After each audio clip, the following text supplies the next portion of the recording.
In this video, I'm going to talk about JP Morgan. Check out how banks eat other banks. Over the past 225 years, JP Morgan Chase has acquired, merged with, and partnered with more than 1,200 financial institutions. How do they manage to do all this?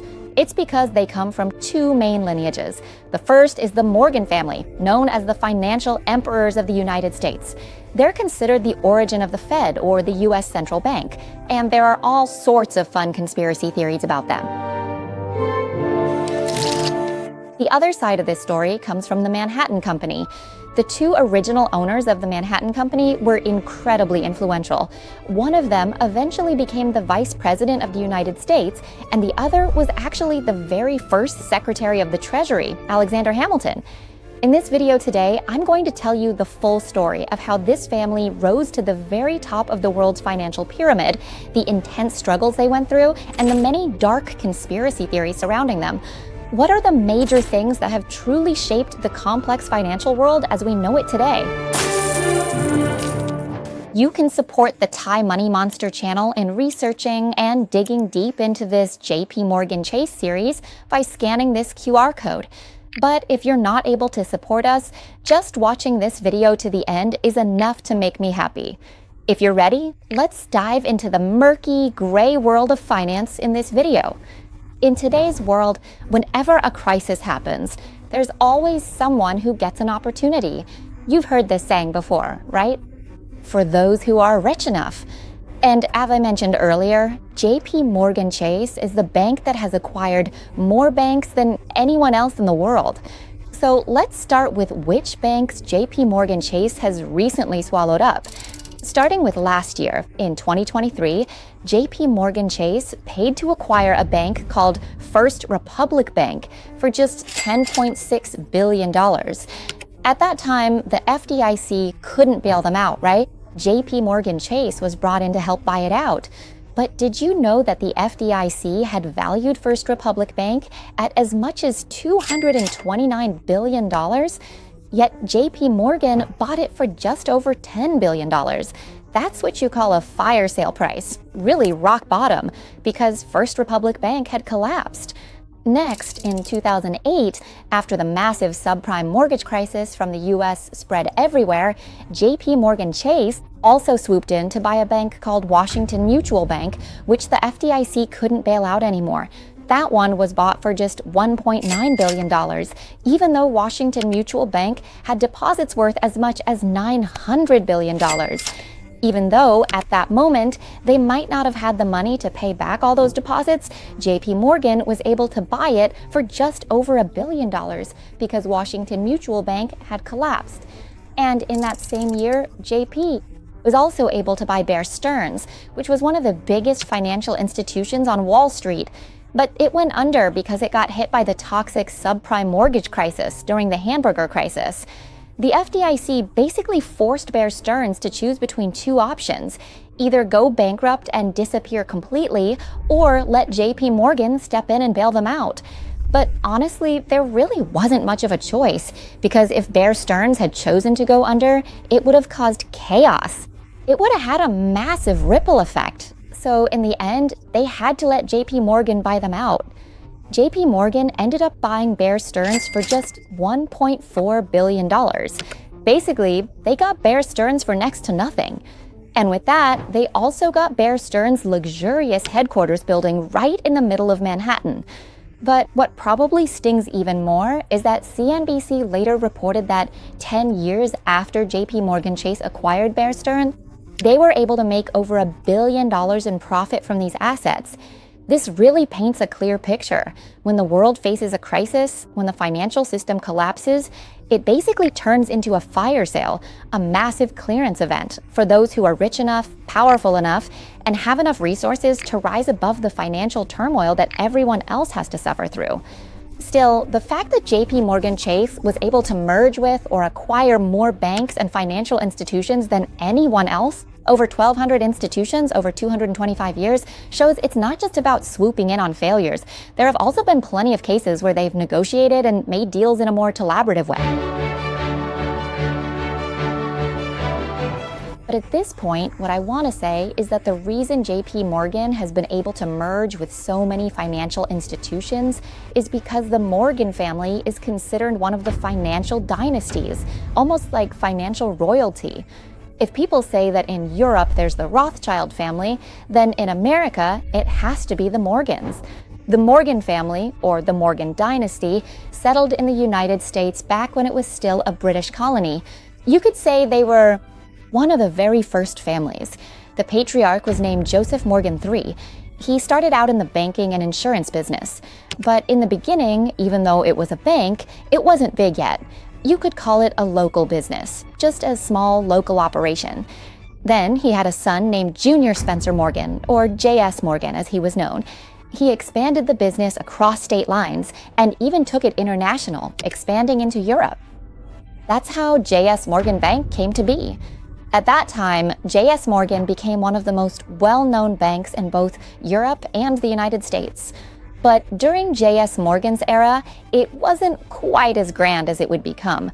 The Morgan family's bank reached its peak in the next generation with John Pierpont Morgan, or J.P. Morgan as he's known, the founder of J.P. Morgan and Company.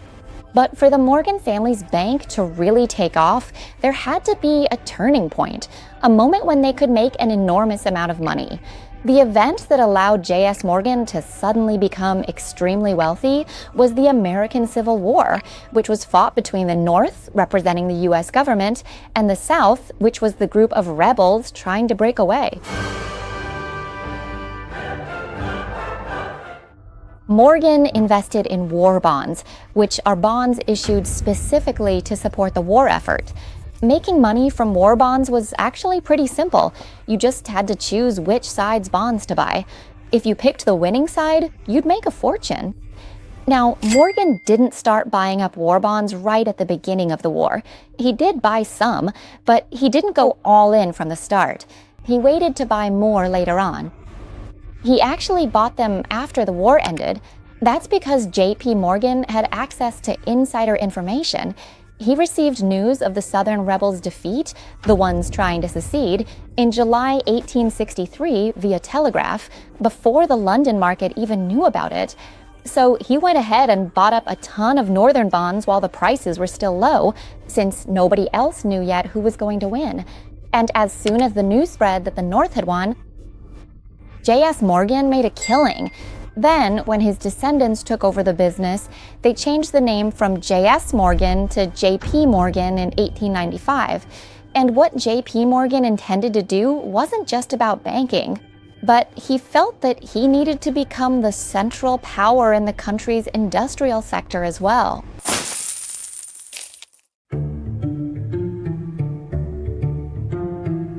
Now, think about it. If you wanted to become the center of industrial power in the country back then, what would you invest in?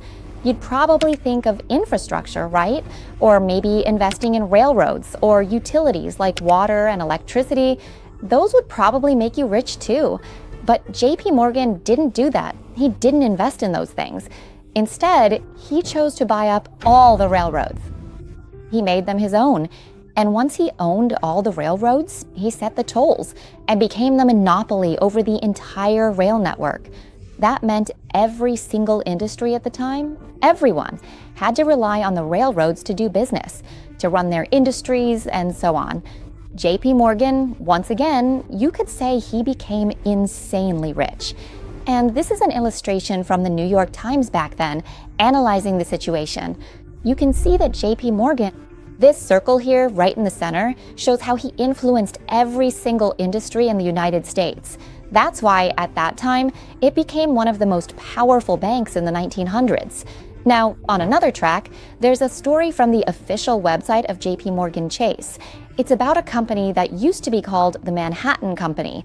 The Manhattan Company was a business that distributed tap water to New Yorkers, about 60,000 people at the time, because back then, in the 18th century, it was really hard for people in the city to access clean water. There had also been a yellow fever outbreak before that, which killed a lot of people. So they really needed someone who could distribute clean water to as many people as possible. I think this is pretty interesting. See, they actually used wooden pipes like these to transport water throughout the city. They kept doing this until 1842, and after that, the New York City government took over this responsibility. But by then, the Manhattan Company had already done a lot and made quite a bit of money from it. So you could say they got rich, and that's why they went on to start a bank afterward. Then, in 1955, the Manhattan Company merged with Chase National Bank, which made it the third largest bank in the United States. They also changed the name to Chase Manhattan Bank. Later, in 2000, it merged with JP Morgan, becoming JP Morgan Chase as we know it today. Yes. Mui, same district. That's the Connell maneuver.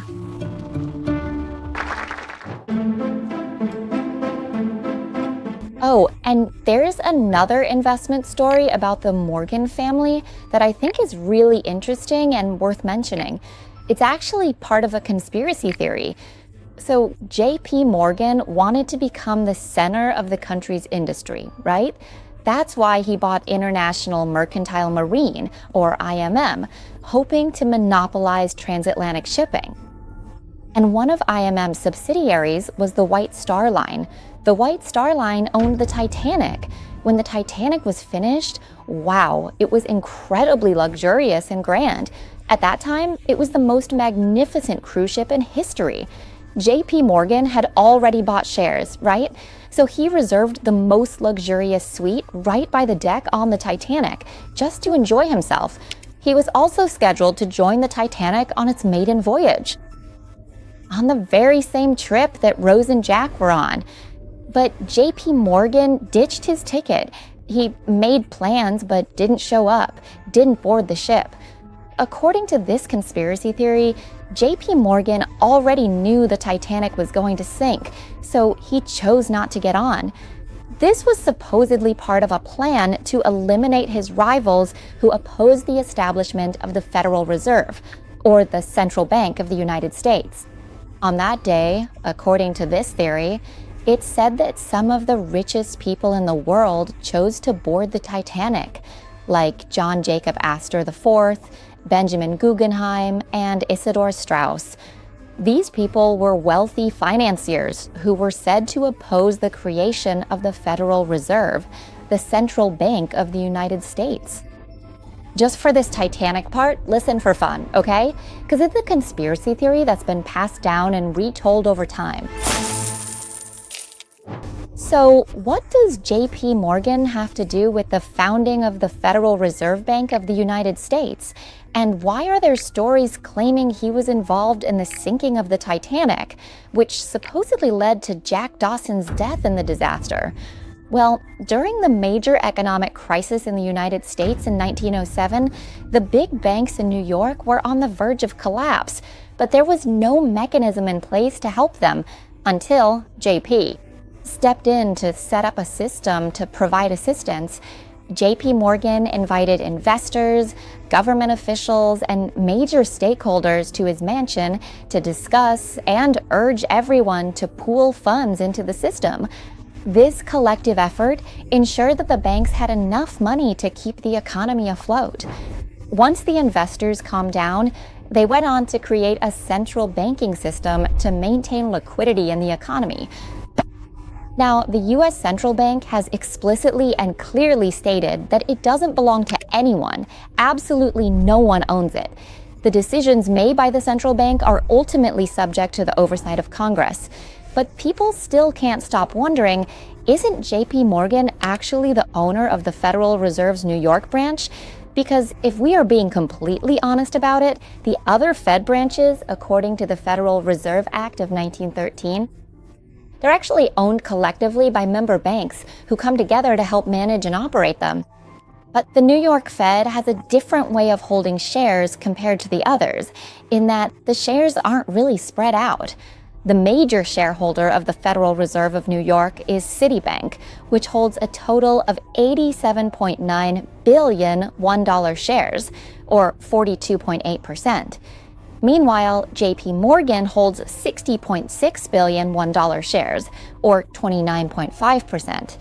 You could say that. Just Citibank and JP Morgan together already hold 72.4% of the shares in the New York Fed. Does this mean having the power to control the New York branch?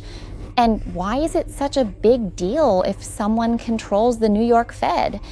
It's because the New York Fed is an extremely important strategic point. Seriously, I think the New York Fed is probably the richest place in the world, as far as I know. Did you know that the basement of the New York Fed goes down more than 20 meters underground? Behind a 90-ton steel door, there are as much as 6,194 tons of gold deposited by countries from all over the world. So, of course, some people are worried that if they're not satisfied with just taking over the banks, will they go after other countries' gold next? Now, let me emphasize again that some of what I'm saying falls into the realm of conspiracy theories, just something interesting to listen to. I've also done quite a bit of research on this myself, so right now I've included all the references and sources for this information in the caption. If you listen and feel like there's anything missing, or if there's a version of the story that's different from what I've shared, feel free to leave a comment. I'd love to hear about it. It sounds like it could be a lot of fun. Let's share and discuss together.